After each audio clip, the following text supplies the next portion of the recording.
అధికార గర్వంతో దళితులపై ప్రతి ప్రభుత్వంలోనూ దాడులు జరుగుతూనే ఉన్నాయని అంబేద్కర్ మెమోరియల్ సొసైటీ అధ్యక్షులు బొడ్డు కళ్యాణ్ రావు ఆందోళన వ్యక్తం చేశారు. విశాఖలోని రామా టాకీస్ వద్ద ఉన్న అంబేద్కర్ భవన్ లో జరిగిన మీడియా సమావేశంలో ఆయన మాట్లాడుతూ తెనాలిలో ఇటీవల విచారణ పేరుతో పోలీసులు దళితులపై హింసకు పాల్పడడాన్ని తీవ్రంగా ఖండించారు. ప్రభుత్వాలు ఎన్ని మారినా దళితులపై అరాచకాలు ఆగడం లేదని ఆవేదన వ్యక్తం చేశారు. ఇప్పటికైనా దళితులు సంఘటితం కావాలని, తమపై జరుగుతోన్న అన్యాయాలను ప్రతిఘటించాలని పిలుపునిచ్చారు. ప్రధాన కారణం మొన్న తెనాలిలో జరిగిన సంఘటన చాలా దుర్బలమైంది, దుర్మార్గమైంది, పాశవికమైంది. మానవ సమాజంలో జరగని అంశం అనేది జరిగింది.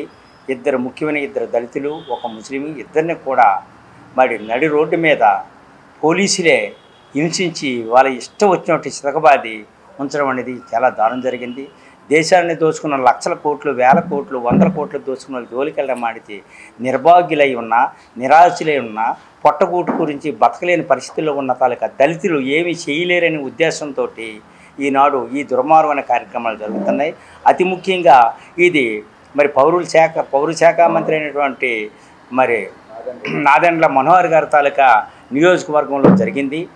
మరి దీని మీద ప్రభుత్వాలు ఎన్డీఏ ప్రభుత్వం వచ్చిన తర్వాత, తెలుగుదేశం ప్రభుత్వం ఆధ్వర్యంలో మరి కూటమి ప్రభుత్వం ఏర్పాటు చేసిన తర్వాత మరి చాలా దారుణాలు అనేవి ఆంధ్రప్రదేశ్లో జరుగుతున్నవి. అతి ముఖ్యంగా మరి మొన్న పిఠాపురంలో జరిగింది. అదేవిధంగా అనకాపల్లి జిల్లా నక్కపల్లి మండలంలోని డొంకాడ గ్రామంలో కూడా వివాహం చూడడానికి వెళ్ళిన పిల్లల మీద దొంగతనంగా మోపి మరి నలుగురు తలకాయలు పగలగొట్టి చితకు బాతి ఇప్పటి వరకు కూడా అరెస్ట్ కాకుండా చేయడం జరిగింది. ఇలాగ దేశం నలుమూలలో కూడా జరుగుతున్నాయి. దీనికి ప్రధానమైన కారణం మేము భావించేది అయితే దళితులంతా ఒకటి కాదు, దళితులు ఏకం కాలేకపోతున్నారు. దళితులు ఏం చేసినా పర్వాలేదు, వాళ్ళు తిరుగుబాటు చేయలేరు. అధికారం మన దగ్గర ఉంది, ధనం మన దగ్గర ఉంది, ప్రజాబలం మన దగ్గర ఉంది, పోలీసు యంత్రాంగం మన దగ్గర ఉంది. అంచేత ఈ దేశంలో ఒక ఆంధ్రప్రదేశ్లోనే కాకుండా యావత్ భారతదేశంలో కూడా ఈ యొక్క బడుగు బలహీన వర్గాల మీద ఈ యొక్క దాడులనేవి ప్రభుత్వం రక్షించవలసిన పోలీసు యంత్రాంగం కూడా అదే పనిలో పడి ఉంది. మరి దీనికి కారణాలు ఏంటో మాకు అర్థం అవటం లేదు. దీనికి కారణం ఒకటే, కులం ప్రాధాన్యత. వీళ్ళు కులం తక్కువలు కాబట్టి వీళ్ళు ఏమి చేసినా ఏమనలేరు. వీళ్ళు రకరకాల పందాలు ఉంటారు కాబట్టి వాళ్ళు ఏకం కాలేరు, మనల్ని ఏం చేయలేరు, మనం కుడుతుంటే చూడవలసింది తప్ప అని తలక దుర్మార్గమైన ఆలోచనతో మరి ప్రభుత్వ యంత్రాంగం నడుస్తుందని మేము భావిస్తున్నాం. ఇప్పటికైనా సరే మరి ప్రభుత్వ యంత్రాంగం ఇటుపైన ఇలా జరిగినట్లయితే మరి దేశం మొత్తం మీద జరుగుతున్నాయి. ఇది కేంద్ర రాష్ట్ర ప్రభుత్వాలు గమనించవలసిన అంశము.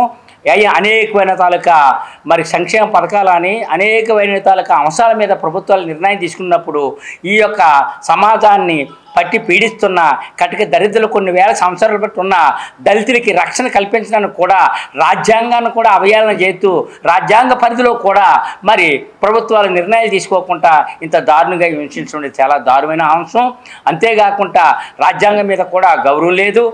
రాజ్యాంగం మీద గౌరవం అయితే రాజ్యాంగ పద్ధతులను మరి ఉద్యోగాలు చేస్తున్నటువంటి పోలీసులకి ఏ రాజ్యాంగంలో ఏ చట్టమో ఎవరో చెప్పారు, మీ అధికారులు ఎవరు చెప్పారు? ఇంత దుర్బలంగా కొట్టే హక్కు లేదే మీకు? కొట్టే హక్కు లేనప్పుడు అంత మీకు కావాల్సిన సమాచారాన్ని మీ పద్ధతిలో మీరు రాపట్టుకోవాలి తప్ప కానీ కొట్టడం మాత్రం పరిష్కారం కాదు. ఇది దుర్మార్గం వ్యవస్థ.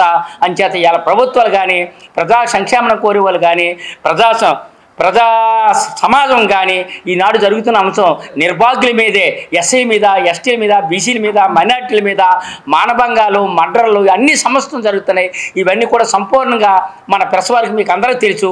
ఇవన్నింటినీ కూడా బాధ్యతాయుతంగా మీరు కూడా గమనించి, మీరు గుర్తించి ప్రభుత్వం దృష్టికి, అధికారుల దృష్టికి తీసుకెళ్లే బాధ్యత మీద ఉంది.